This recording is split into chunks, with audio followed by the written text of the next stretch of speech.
Hey, what's up, guys? Welcome to the Texas Mortgage Boss Podcast. My name is James J. And today's video, we're going to talk about key questions to ask yourself before buying a home. Stay tuned.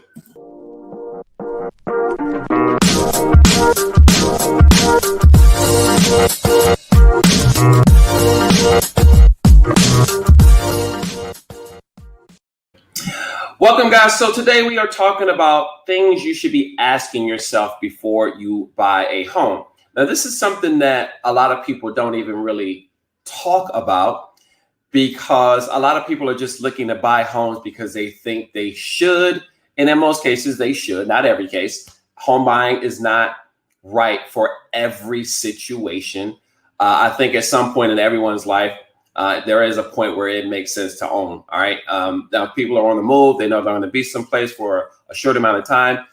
I get it. There are situations where owning a home might not be the best situation, but overall, I think homeownership is the number one way for most people to grow wealth. So we're going to talk today and go into some questions that you should be asking yourself before you buy a home. There's a lot of questions you should be asking before you just dive into it. And again, everybody is always talking about home ownership for a reason, all right? It is the number one way for most people to build wealth. And there's a lot more that goes into home ownership. But some of the questions that you're going to want to ask yourself, we're going to go into today before you decide to make that move. This is an interesting time right now with the market being so crazy earlier in the year. Now we're seeing a little bit of a slowdown. Interest rates are still really good. So we're going to talk about some questions that you may want to consider asking yourself before you get into home ownership. So let's start right here. So the first question you want to look at right now is really what's going on with home prices. And shout out to KCM because they put these beautiful slides together for me. So shout out to them. But what's going on with home prices right now? That's the first thing you want to be looking into. So again, market was very, very crazy earlier in the year. We're seeing a little bit of a slowdown, which is a good thing, especially for first-time buyers who might be in a situation or in a position now where they can actually get a loan, an FHA loan, for example. Whereas earlier in the year, sellers were actually being very, very particular about who they sold the home to for good reason. And you can't really do anything about it. But now the slowdown is allowing more people to be able to get into the game. So home prices for this year, these are just some forecasts from Fannie Mae, NAR, which is National Association of Realtors, Freddie Mac, Zelman, and then NBA, which is Mortgage Bankers Association. So these are all estimates as far as what the forecasts are for home prices moving forward. So you can see all of them are in double digits, meaning all of them are forecasting prices to continue to increase. Okay, so what does that mean for you as a buyer? Your buying power is going to change, right? As these prices continue to increase, your buying power will decrease. And I hear a lot of buyers, I did a video about this a week ago. A lot of buyers are suggesting or saying that they want to wait, right? They want to wait for the market to crash. All right, you're waiting in vain. Market, in my opinion, is not going to crash. Are we going to see some leveling off of prices? I absolutely believe that's going to happen, right? We're going to see a leveling off of prices. Are prices going to drop? I don't think so. All right, that's my opinion. I'm sticking to it. So home price forecast for 2021, average of all these estimates based on these 5 real estate pillars. So with Fannie Mae, NAR, Freddie Mac, Zelman, NBA, very, very well-respected organizations in the real estate industry. So average is about 12.46. That's the average that they are expecting prices to increase throughout the rest of 2021. All right. So that line right there, that 12.46 right here, that is the average of all these 5, what they're estimating prices to go up throughout the rest of 2021. So that's a good thing for, obviously, for sellers, homeowners that are still looking to sell. It's still a seller's market, guys. It's still a seller's market. That has not changed. What has changed is the number of homes available. The inventory now is a little more than it was earlier. All right, we're not seeing the same craziness with these multiple offers and 20, 30, 40, $50,000 over asking as we were a lot in the earlier part of this year. So again, it is still a seller's market, but there are now way more opportunities for buyers right now. I'm seeing it. I talked to a lot of agents. There's a lot of opportunities now for buyers that are looking to get into the market maybe for the first time, or they're just in a price range where they're under 200, 250. That's a very, very popular price range.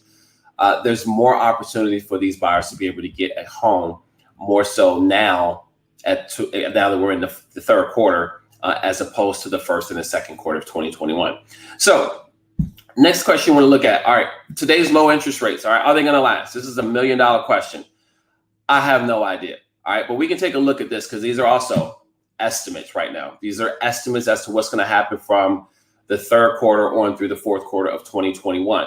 So I've been telling people at some point interest rates are going to go up. All right, I don't think that should be a shock for most people. Interest rates are not going to stay this low for forever, right? They're going to adjust again. It never fails. It's going to happen. So it's just a matter of when, not if. So for the third quarter of 2021, you can see what the projections are. So 3.3 for Freddie Mac, 3.0 Fannie Mae, 3.2 for NBA, and NAR is projecting 2.9. So again, you take all those averages, it comes out to about 3.1, guys. It's a great interest rate. 3.1? Are you kidding me? It's a great interest rate.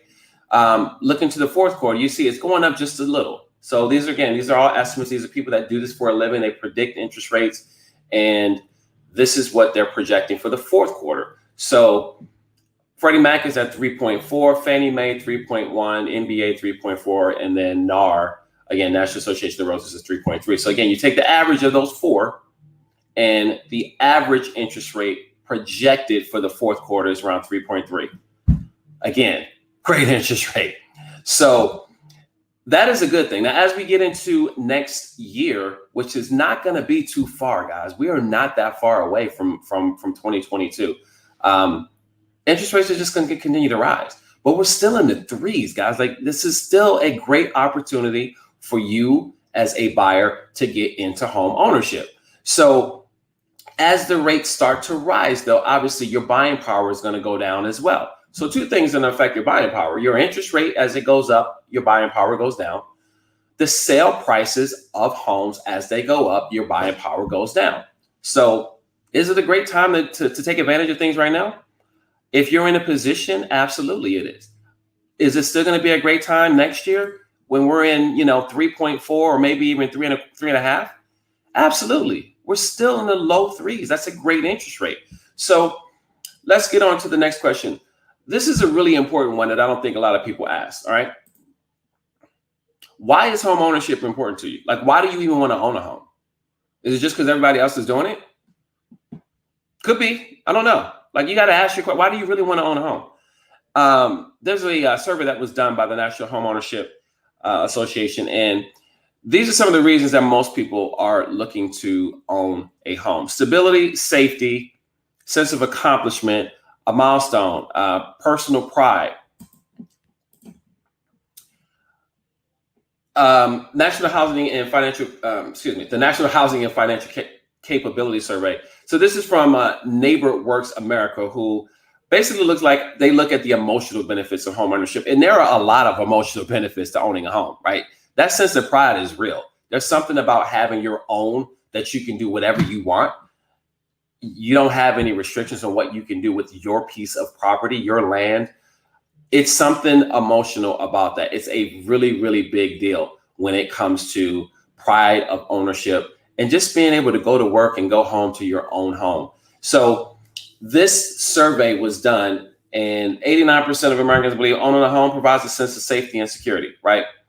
Now, it depends on where you live, for sure, but these are the advantages that most people are looking to home ownership to get. They're looking at these type of benefits, and then, just to increase their financial stability and ultimately to build wealth. That's what this comes down to. I said it as we started this. this is the number one way for most people to build wealth is through real estate, through owning a home, whether it's yours, an investment property, or both. This is the number one way to get to any type of wealth. It may not be generational wealth. Most people won't have that kind of wealth. Truth be told, most people are not going to have generational wealth. But this is a great way to establish some sort of wealth long-term down the road. It's not going to necessarily be something that you're going to see in a year or two if you buy a home this year, right? We don't know what's going to happen, but long-term, there's not a better investment. This is not a better investment than owning a home. So those are just some basic questions that I would definitely consider. Key questions to ask yourself before buying a home. Super important to really think this through and not just do it just because everyone else does it. They think it's the right thing to do. And again, in most situations, it is the right thing to do. And it is the best way for you to start building some type of wealth. So that is today's show. I want you guys to do me a favor. All right. I need your help. I need you to go on over to YouTube, subscribe. All right. MortgageBossTV.com. That is the YouTube channel. You can go to YouTube, search Texas Mortgage Boss as well. Go to Spotify, go to iTunes, leave us a review, guys. It helps. It really does. It helps with moving forward with more videos. It helps us get more people to watch and for me to be able to share more information with people. So if you have someone that needs to see this, forward it to them, share. And I will continue to put out videos that will help, right? This is the only reason that we do this is to try and educate people, because homeownership is a super important thing. Yes, I'm biased because I'm in the business, but the reality is it's one of the best things that you can do for yourself, for your family, and for your wealth. I'll see you guys in the next video.